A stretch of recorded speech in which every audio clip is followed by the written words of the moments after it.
His Excellency David Hurley, Governor General of Australia, and First Lady Linda Hurley, Their Excellencies, Special Envoys, and Heads of Delegations, His Excellency, Most Reverend Charles John Brown, and the esteemed members of the Diplomatic Corps, Vice President Sara Duterte, President Fidel Ramos, President Joseph Ejercito Estrada, President Gloria Macapagal Arroyo, Senate President Vicente Soto III, and the honorable members of the Philippine Senate, House Speaker Lord Alan J. Velasco, and the honorable members of the House of Representatives, Chief Justice Alexander Gesmundo, and the honorable justices of the Supreme Court, of course, First Lady Lisa Araneta, and my children, Alexander, Sandro, Simon, and Vincent. I cannot proceed without a special greeting, of course, to the former First Lady Imelda Romualdez Marcos.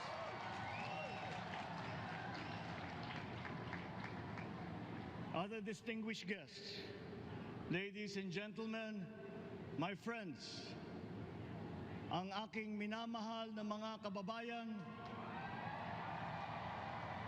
magandang tanghali po sa inyong lahat. This is a historic moment for us all. I feel it deep within me. You, the people, have spoken, and it is resounding. When my call for unity started to resonate with you, it did so because it echoed your yearnings, mirrored your sentiments, and expressed your hopes for family, for country, and for a better future.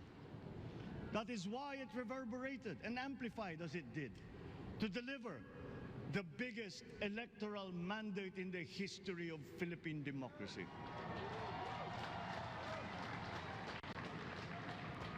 By your vote, you rejected the politics of division. I offended none of my rivals in this campaign. I listened instead to what they were saying. And I saw little incompatibility with my own ideas about jobs, fair wages, personal safety, and national strength, and ending want in a land of plenty. I believe that if we but focus on the work at hand and the work that will come to hand, we will go very far under my watch. You believe that too. At pinakinggan ko ang tinig ninyo na ang sinisigaw ay pagkakaisa, pagkakaisa, pagkakaisa. We will go farther together than against each other, pushing forward, not pulling each other back, out of fear, out of a misplaced sense of weakness. But we are the furthest from weak. The Filipino diaspora flourishes even in the most inhospitable climes, where they are valued for their quality. The changes we seek will benefit all and will shortchange no one. I was not the instrument of change. You were that. You made it happen. I am now. You picked me to be your servant, to enable changes to benefit all. I fully understand the gravity of the responsibility that you've put on my shoulders. I do not take it lightly, but I am ready for the task. I will need your help. I want to rely on it. But rest assured, I do not predicate success on the wide cooperation that's needed. I will get it done. I once knew a man who saw what little had been achieved since independence. in a land of people with the greatest potential for achievement. And yet, they were poor. But he got it done, sometimes with the needed support, sometimes without. So will it be with his son. You will get no excuses from me.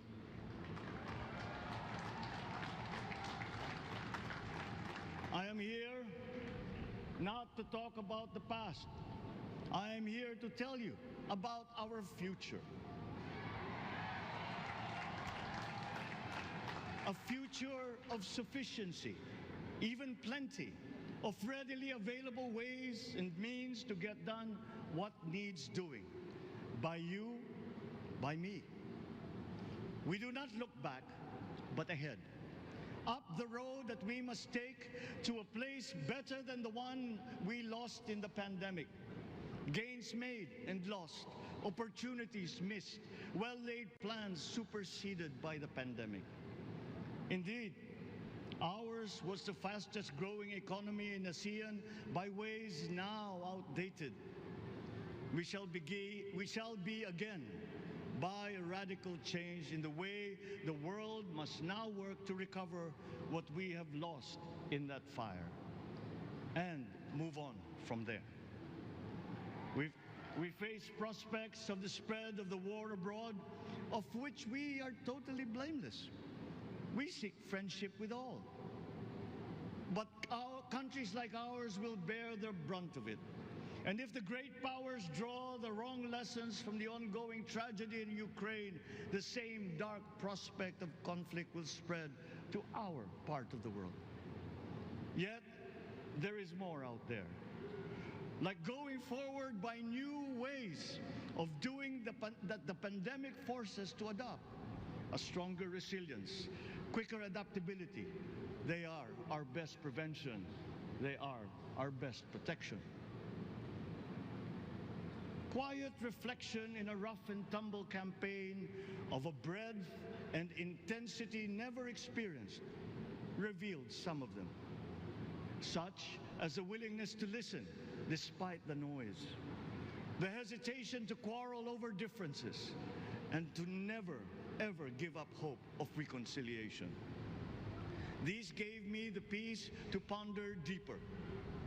There are hints of a road not taken that could get us out of here quicker to something better, something less fragile.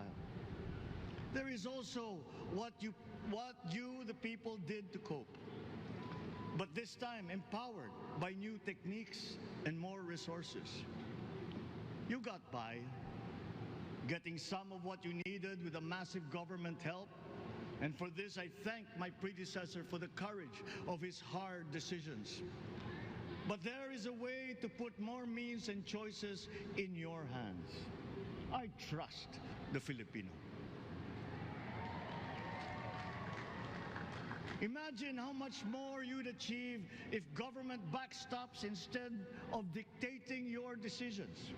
Always there to pick you up when you fall, giving what you need to get past a problem.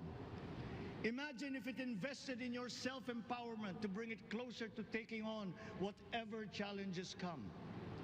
Imagine a country that, in almost every sense, is you. Now imagine what you and government can achieve together. We did it in the pandemic. We will do it again.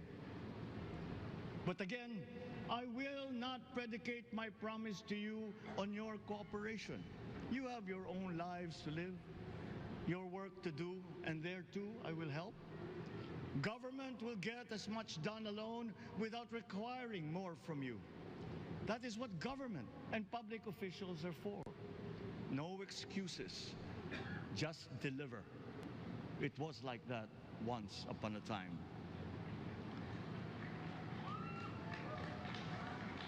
I did not talk much in this campaign. I did not bother to think of rebutting my rivals.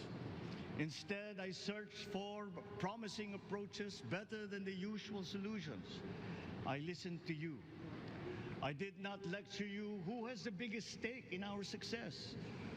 and the forthcoming State of the Nation will tell you exactly how we shall get this done. In this fresh chapter of our history, I extend my hand to all Filipinos.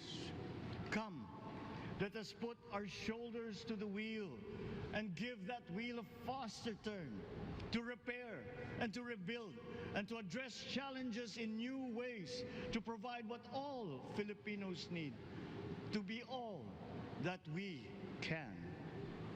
We are here to repair a house divided, to make it whole, and to stand strong again in the Bayanihan way, expressive of our nature as Filipinos.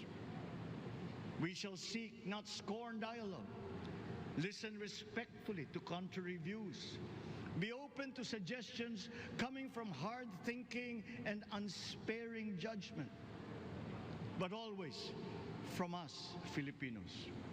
We can trust no one else when it comes to what is best for us. Past history has often proven that.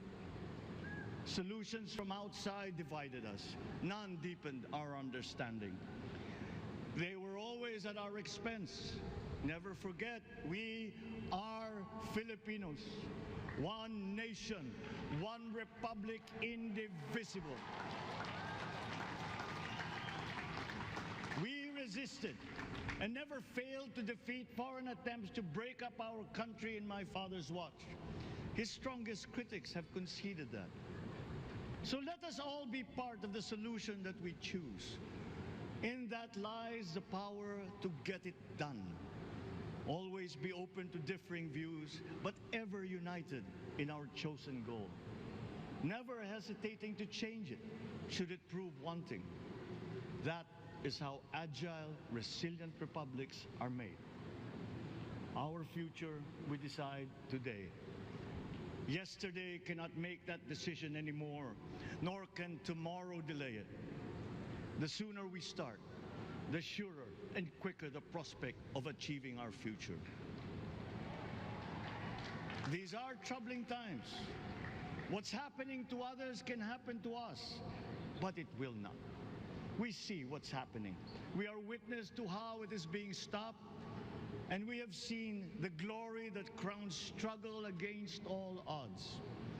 Giving up is not an option. We've been through times of bitter division, but united, we came through to this when it shall begin again, but better. The campaigns I've run have taken me here where I stand today. I listened to you, and this is what I have heard.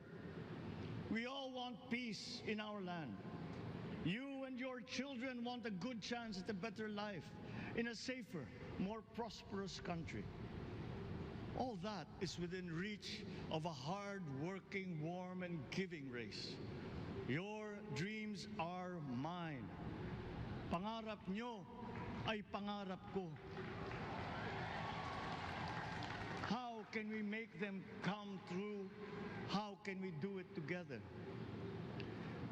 But I will take it as far as anyone with the same faith and commitment can, as if it depended entirely on himself. Sa pangarap na maging mapayapa ang ating bansa, ang pangarap nyo ay pangarap ko. Sa pangarap na maging maunlad ang ating bansa, ang pangarap nyo ay pangarap ko. At sa pangarap na maging mas masinang ang kinabukasan natin at ng ating mga anak, ang pangarap nyo ay pangarap ko. We are presently drawing up a comprehensive, all-inclusive plan for economic transformation. We will build back better by doing things in the light of the experiences that we have had, both good and bad. It doesn't matter. No looking back in anger or nostalgia. In the road ahead, the immediate months will be rough, but I will walk that road with you. The pandemic ravaged bigger economies than ours. The virus is not the only thing to blame. What had been well built was torn down. we will build it back better.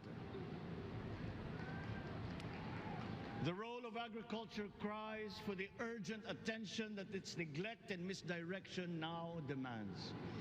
Food self-sufficiency has been the key promise of every administration. None but one delivered. There were inherent defects in the old ways and in recent ways too. The trade policy of competitive advantage made the case that when it comes to food sufficiency, a country should not produce but import what other countries make more of and sell cheapest. Then came Ukraine. The most vulnerable when it comes to food are the countries furthest away from the conflict, those bearing no blame for provoking it. Yet they face the biggest risk of starvation. If financial aid is poured into them, though it never is, there is nothing to buy. Food is not just a trade commodity. Without it, people weaken and die. Societies come apart. It is more than a livelihood.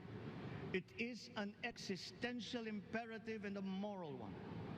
An agriculture damaged and diminished by unfair competition will have a harder time or will have no prospects at all of recovering. Food sufficiency must get the preferential treatment the richest free trade countries always gave their agricultural sectors. Their policy boils down to don't do as we do. Do what we tell you to. I am giving that policy the most serious thought if it doesn't change or make more allowances for emergencies with long-term effects. There is a parallel problem in our energy supply. Sufficient fossil fuel-free technology for whole economies has yet to be invented. And it is not seriously tried by rich countries. Again, consider the response of the richest countries to the war in Ukraine. But surely, a free world awash with oil can assure supplies. Or we will find a way. We are not far from oil and gas reserves that have already been developed. What we teach in our schools, the materials used must be rethought. I am not talking about history. I'm talking about the basics, the sciences, sharpening theoretical aptitude and imparting vocational skills, such as in the German example, alongside the national language with equal emphasis and facility in a global language, which we had and lost. Let us give OFWs all the advantages we can for them to survive and to thrive. Our teachers from elementary up are heroes fighting ignorance with poor paper weapons. We are condemning the future of our race to menial occupations abroad. Then they are exploited by traffickers. Once we had an education system that prepared coming generations for more and better jobs. There is hope for a comeback. Vice President and soon-to-be Secretary of Education, Sara Duterte Carpio, will fit that mission to a T. We won't be caught unprepared, under-equipped, and understaffed to fight the next pandemic. To start with, we never got over the pandemic of poor, if any, free public health. The last major upgrade of a public health system, exemplified by the resources poured into PGH, predates the current shambles by 3 generations. Our nurses are the best in the world. They acquitted themselves with the highest distinction abroad, having suffered even the highest casualties. With the same exemplary dedication, at home, they just got by. They are out there because we cannot pay them for the same risk and workload that we have back here. There will be changes starting tomorrow. I am confident because I have an OPLE in my cabinet. There were shortcomings in the COVID response. We will fix them out in the open. No more secrets in public health. Remember, I speak from experience. I was among the first to get COVID. It was not a walk in the park. My father built more and better roads, produced more rice than all administrations before his. President Rodrigo Roa Duterte built more and better than all the administrations succeeding my father's. Much has been built, and so well, that the economic dogma of dispersing industry to develop the least likely places has been upturned. Development was brought to them. Investors are now setting up industries along the promising routes built. And yet, the potential of this country is not exhausted. Following these giant steps, we will continue to build. I will complete on schedule the projects that have been started. I'm not interested in taking credit. I want to build on success that's already happening. We will be presenting the public with a comprehensive infrastructure plan. 6 years could be just about enough time. No part of our country will be neglected. Progress will be made wherever there are Filipinos, so no investment is wasted.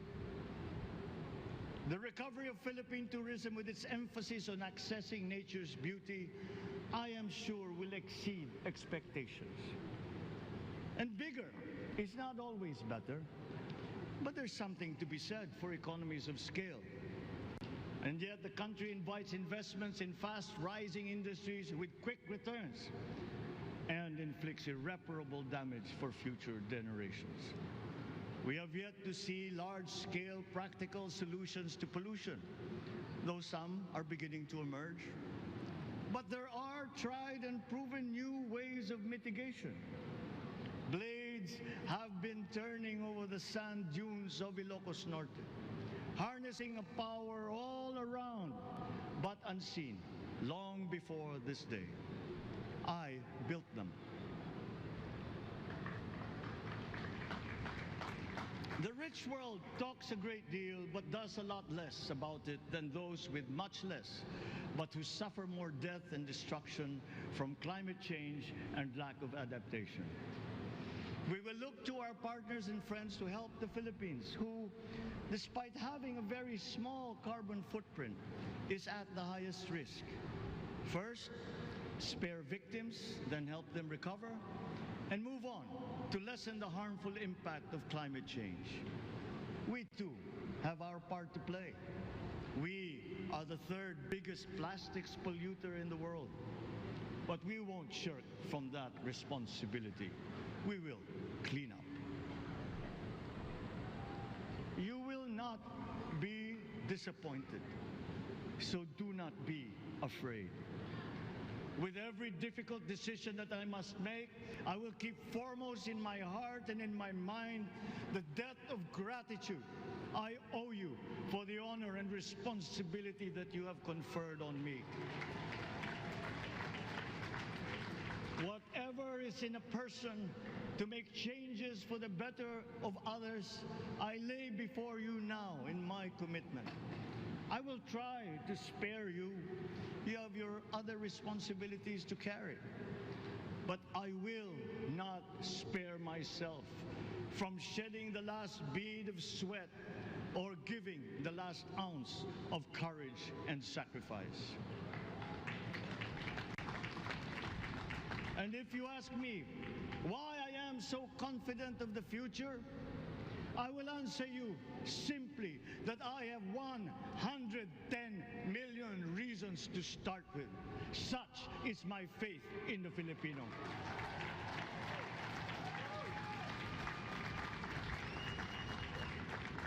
Believe, have hope. The sun also rises like it did today and as it will tomorrow. And as surely as that, we will achieve the country all Filipinos deserve. God bless the Philippines. God bless our work. Maraming salamat po sa inyong lahat. Mabuhay ang Pilipinas. Magandang tanghali po.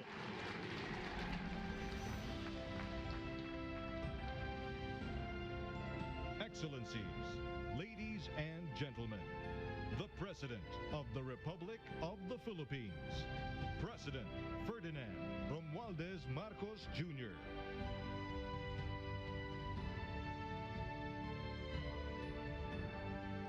We will now have a photo opportunity with President Ferdinand Romualdez Marcos Jr.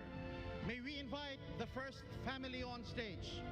First Lady Liza Araneta Marcos, Ferdinand Alexander Sandro Marcos, Joseph Simon Marcos, and William Vincent Marcos.